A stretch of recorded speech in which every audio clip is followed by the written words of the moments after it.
আপনি চট করে আনবেন, আমরা ফট করে আয়না ঘরে ঢুকে দেব। নিজে বানিয়েছেন, নিজে এবার টের পাবে।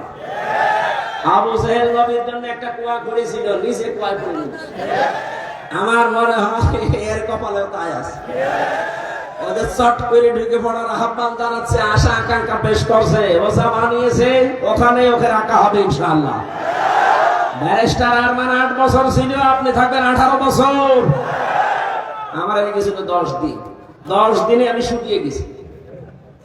আমি জেলে যখন ঢুকে, যখন আমার 64 কেজি ওজন ছিল, ওই 10 দিন পরে বের হয়ে আমার 54 কেজি, তার মানে 10 কেজি ঢুকুক, আসবে, ঢুকিয়ে দেব, থাকবেন পড়ে, দুনিয়ার কেউ জানবে না কোথায় আছে, শর্ট করে ঢুকে। জেনা বন্ধ হওয়ার জন্য যেটা দরকার ছিল সেটা আমরা না করে শুধু ওয়াজ করেন। ওয়াজ করে করবো কি? একই ওয়াজের কাজ হলে আল্লাহ কোরআনে আয়াতগুলো ওয়াজের জন্য দিতেন না। এটা দিয়েছেন রাষ্ট্রে ক্ষমতা হাতে নিয়ে এটা বন্ধ করার জন্য। বিশ্বনবী মুহাম্মদ রাসূলুল্লাহ আয়াতের তাফসিরে তার চাচাতো ভাই হযরত আব্দুল্লাহ ইবনে আব্বাস রাদিয়াল্লাহু তাআলা আনহু রাইসুল মুফাসসিরিন বলা হয়, তিনি ব্যাখ্যা করছেন এইভাবে, আপনি যদি রায় দেন, রায় পেয়ে এই লোকটা যদি এখানে যে ছিল দায়িত্বে, সিনেমা তৈরি করে, একটা বলছেন এখানে নিজে নায়ক হয়ে গেছে। এই নায়ক হয়ে কত মেয়ে লোকের দিকে লোলুপ দৃষ্টিতে তাকিয়েছে, নিজে জেনার গোনা করেছে, চোখের জেনা না ওইটা। এক কথা বলেন না কেন? আপনি বাকের ভাই দেখেন তো, বাকের ভাই তো একেবারে ফেরেশতা। যত কাজ করেছে সিনেমা, নোবেল, নাটক, থিয়েটারের মাধ্যমে, প্রত্যেকটা হাতের জেনা, চোখের জেনা, নাই দামাকের জেনা, না অন্য কোনো জায়গা জেনা। এই জেনা গুলো যে করেছে, এই লোকটা জেনা করে করে পুরাটাই হয়ে গেছে, ওর শরীরটা এখন জেনা করে। জেনা কার না? সিনেমায় যারা কাজ করে, নোবেল, নাটকে চরিত্র কোনটার আছে আপনি দেখান তো, বলে হুজুর হজ করে। কিসের হজ করে? ওর চোখের জেনা, ও কিসের হজ করে?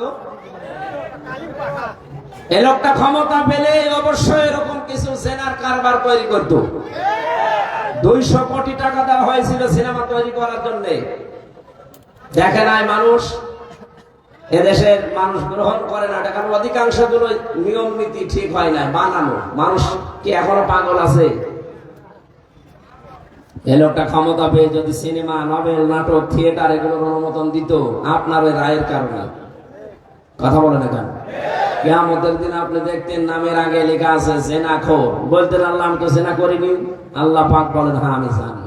তুমি এমন আলোরে ভোট দিয়েছিলে, কি আলো, কি সুন্দর নাম দেখেছেন, আসাদুজ্জামান নূর, জামানার বাগ আলো।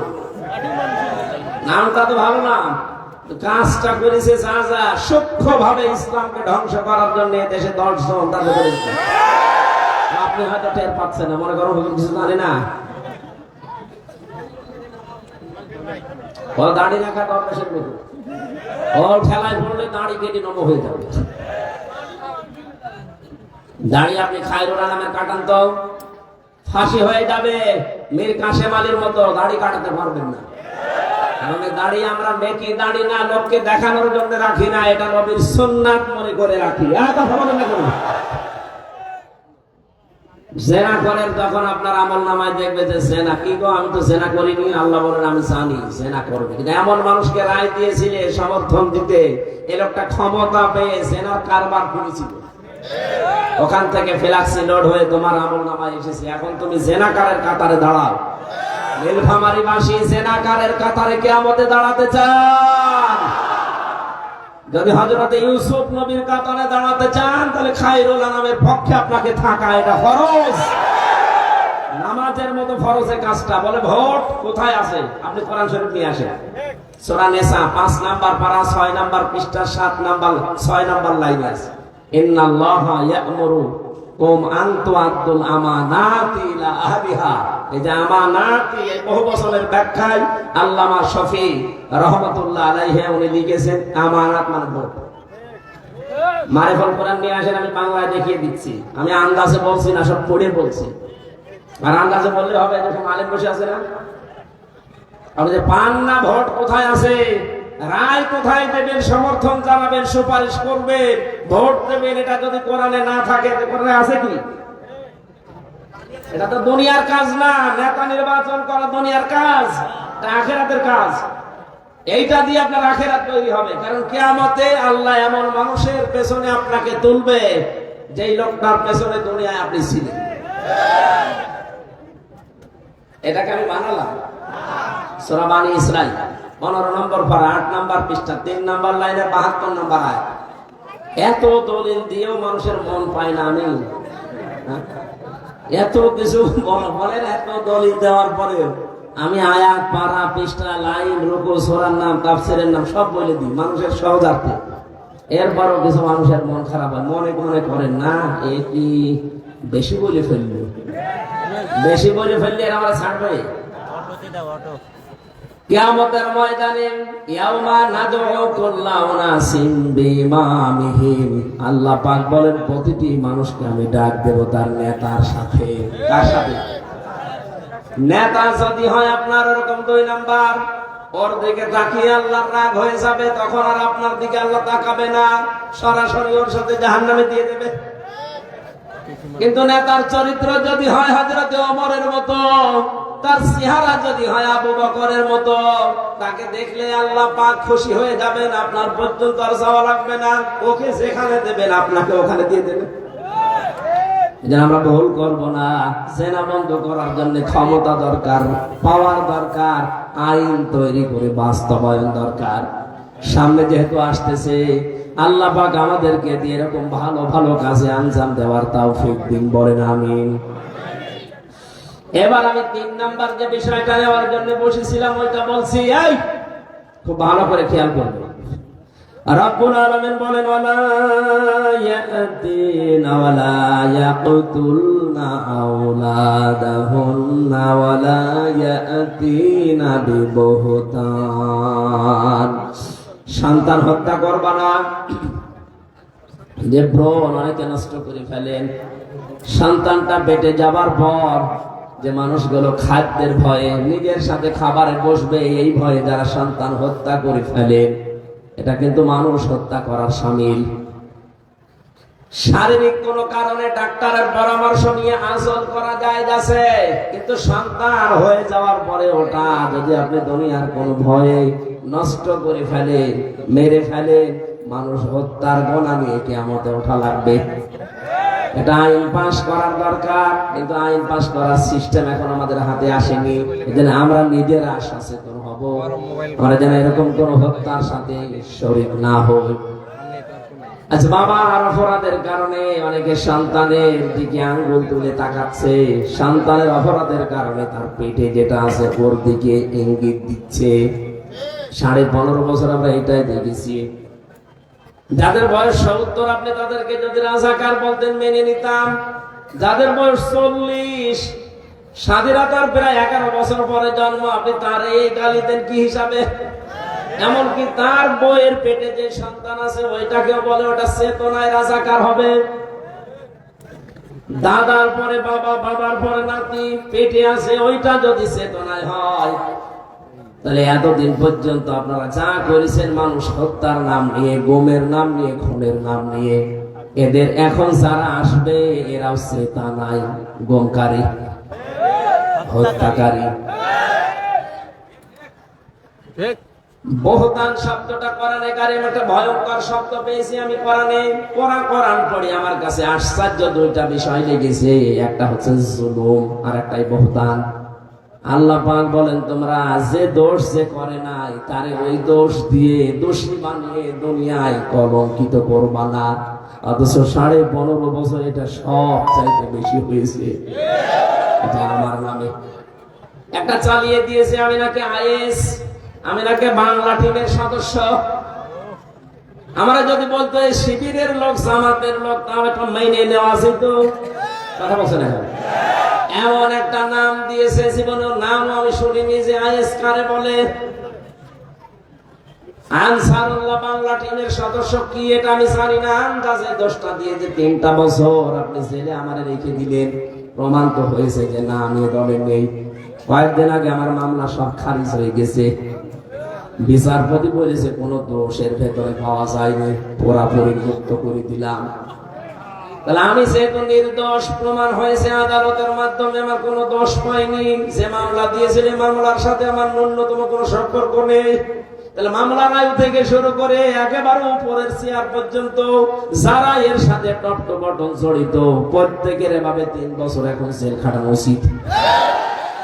কথা বলে না কেন? শুধু জেলে দিলে তো হতো, রেখেছে ফাঁসির কন্টেন্ট ছেলে। এরপরে আমার বাবার টাকাগুলো তো খেয়েছে, কারণে অকারণে যে বলতো 50টা মামলা দেবো, শিগগির টাকা দেন। বাবা তো গ্রাম্য মানুষ, ধরার পরে ও মুরব্বি দিয়েছে 8 লাখ। সে ছিল 10 লাখ, বলেছিল মামলা আর দেবো না। একবারে 8 লাখ দিয়েও টাকাও নিয়েছে, মামলাও দিয়েছে। এটা পুরাটা মিথ্যা, আমার উপর একটা দোষ চাপিয়ে এখন তো প্রমাণ হয়েছে যে কোনো দোষ আমার ছিল না, তা আদালত প্রমাণ করেছে। তাহলে এখন আমি যেটা চাই, আমার উপরে যেটা চাপিয়ে দিয়েছিলেন আপনার উপর আমি চাপাচ্ছি না, আপনি যা করেছেন সেইটাই আপনাকে আমি চাপাই। কথা বলে না কেন? আপনি তো খুনের সাথে জড়িত, আপনি গুমের সাথে জড়িত, আপনি আয়না ঘরের সাথে জড়িত। আমার দোষ নেই, আমি খালাস, আপনার তো দোষ আছে, আপনারা আমরা রাখতে চাই। দেখে কেমন লাগে? এখনো পর্যন্ত 1,10,000-এর উপরে মানুষ জেল খাটতেছে সারা বাংলাদেশ মিলে। তার ভেতরে প্রায় 100 জনের 65 থেকে 70 জন মানুষ কিচ্ছু জানে না, আন্দাজে ঘরে ঘুমিয়ে আছে। সকালে লোক করে দেখছে জেলখানায়, কি গো তুই গাছ কেটেছিস? তখন কাটলাম, স্বপ্নে গাছ। আবার জেলখানার ভেতরে ঘুমের থেকে উঠে দেখছে আমি বাড়িতে, কি গো মাঝখান থেকে আল্লাহর ওলিরা প্রায় 5 লাখ টাকা হাদিয়া চলে গেছে। আমার মামলার আয়ু দিয়েছিল, আমি নাম করে বলছি কাজী মিজান, মাদারীপুরের ট্যাকের হাটে বাড়ি। শয়তান এখন পালিয়েছে। ওর যে মোট ছিল ওই সময় রিমান্ডে আমি দেখেছি, মানুষের আচরণ এরকম হয় না। একটা মানুষ কুকুরের সাথে, গরু ছাগলের সাথে অত খারাপ ব্যবহার করে না। যা করেছিল আলেমদের সাথে, চোখ কালো কাপড় দিয়ে বেঁধে নিয়ে, মাজায় দড়ি দিয়ে, হাতে হ্যান্ডকাপ দিয়ে টেনে নিয়ে যেত মাঠের নিচে। মনে হচ্ছে যে গরু টেনে নিয়ে যাচ্ছে, অথচ নিজে নিজেই রিমান্ডে আমারে বলতো, হুজুর আপনি কিছু করেননি, আমি জানি কিছু করেননি, আপনি নিজেই বলছেন, এরপরও এরকম খারাপ ব্যবহার করেন কোন কারণে? টাকা চাই, টাকাও নিস। টাকা নেওয়ার পরে যত ভালো ব্যবহার করতো তত মেনে নিয়ে বুঝলো, বরদোয়া এমনি বের হন, এই কারণে বের হচ্ছে। আচ্ছা, এই সমস্ত কোলাঙ্গারদের কারণে আজ সাধারণ কনস্টেবল, পুলিশ, এদেরকেও মানুষ ঘৃণা করে, দেখতে পারে না। এরা 24 ঘন্টা ডিউটি করে, আর এই শয়তান গুলো বহু কামিয়েছে আর পালিয়েছে। এদের মতো কোলাঙ্গারকে যেন একটাও ছাড় দেওয়া না হয়। বিশেষ করে আমি নাম ধরে বলছি, সাবেক আইসি এই বেনজির, আসলে কোনো নসিব নেই। এখন যেটা ধরা পড়ে আছে আব্দুল্লাহ আল মামুন, কত বড় শয়তান। মানুষ ওকে দেখাচ্ছে যে স্যার গুলি মারি একটা, মরে একটা, আর কেউ পালায় না। এইটা দেখার পরে ওরে এখনো ফাঁসি না দিয়ে রেখে দিয়েছে, মানে ওরে এক্ষুনি ফাঁসি দেওয়া লাগে।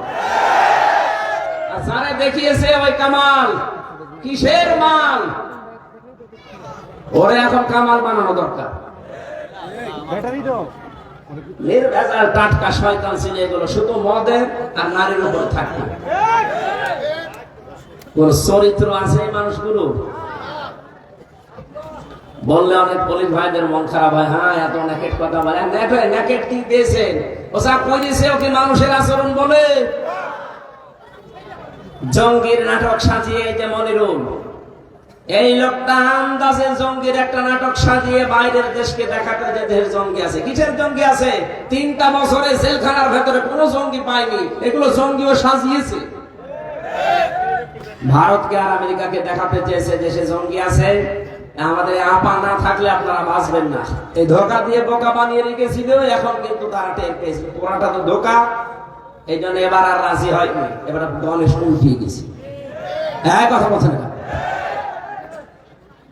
এই জঙ্গি নাটককারী এই মনিরুলের আমরা শাস্তি চাই, কারণ